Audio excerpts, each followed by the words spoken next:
Assalamualaikum warahmatullahi wabarakatuh. Perkenalkan, nama saya Adli Mauludi, jurusan Manajemen semester 4. Saya berkuliah di STMJ, tepatnya Sekolah Tinggi Ilmu Ekonomi Muhammadiyah Jakarta. Di sini saya akan menjelaskan proses initial public offering saham perusahaan di Bursa Efek Indonesia.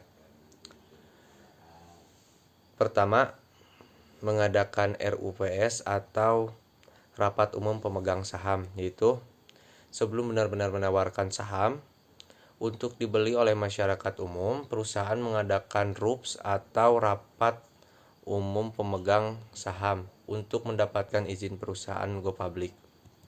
Yang kedua, menunjuk penjamin emisi. Setelah mendapatkan persetujuan RUPS atau rapat umum pemegang saham, perusahaan lantas menunjuk penjamin emisi yang akan membantu proses perusahaan go public dengan melakukan IPO.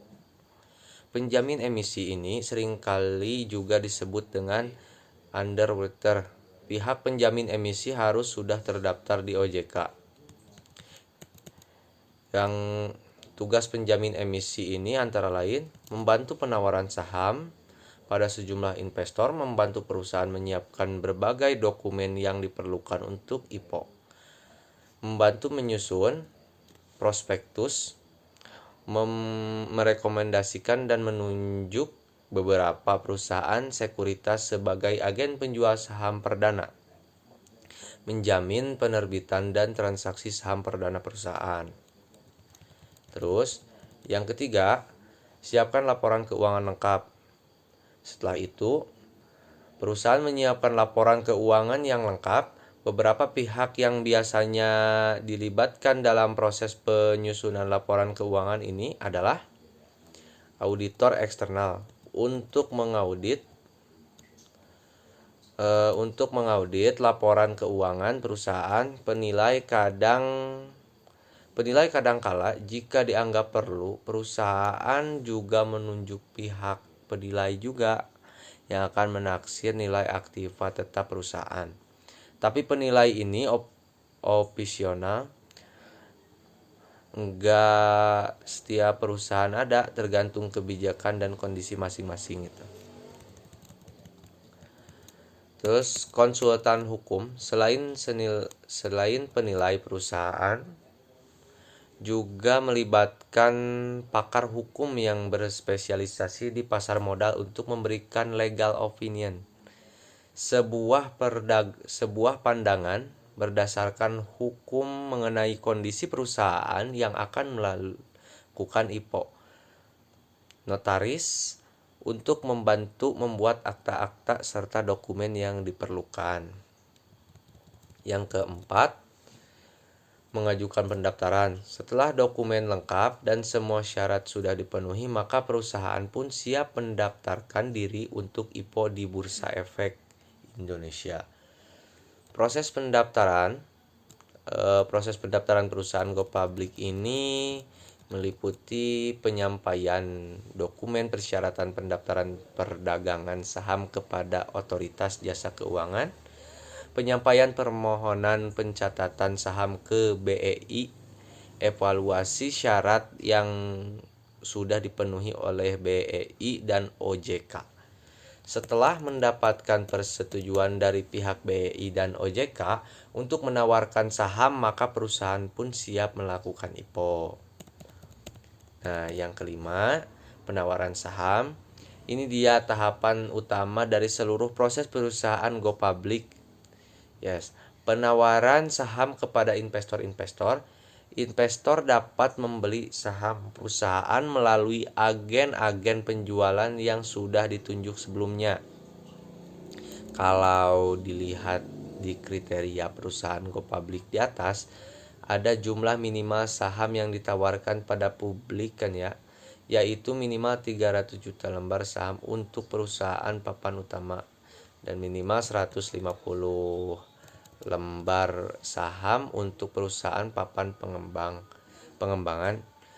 Kalau misalkan permintaan melebihi stok lembar saham yang ada, maka akan berlaku, maka akan ada investor yang tidak akan mendapatkan jatah saham sesuai dengan pesanannya. Misalnya begini, perusahaan A mengeluarkan 150 juta saham, ternyata peminat banyak, permintaannya menjadi 200 juta saham, ada yang pesan 1000 lembar, 2000 lembar, dan seterusnya. Karena itu tidak mencukupi, maka bisa jadi si investor tidak mendapatkan 1000 lembar sesuai pesanan, tapi harus dikurangi supaya semua kebagian. Penjatahan ini disebut allotment. Ya, kayak perdagangan komoditi pada umumnya gitu deh. Kondisi ini disebut oversubscribed. Nah, yang keenam, terakhir, pencatatan saham. Setelah selesai proses transaksi saham perdana, kemudian dilakukan pencatatan saham tersebut di BI saham. Saham yang masih tersisa akan dititipkan ke PT Kustodian Central Efek Indonesia KSEI untuk diperdagangkan setiap harinya. Investor yang tidak bisa ikut dalam proses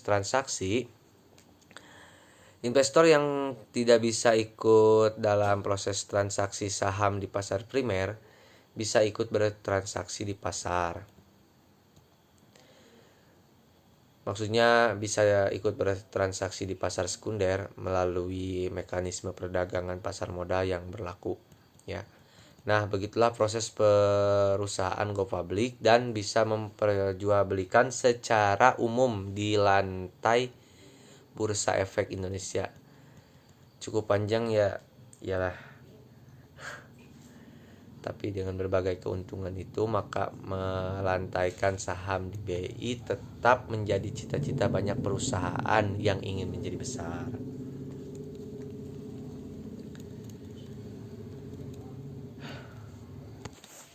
Nah, sekarang kita beralih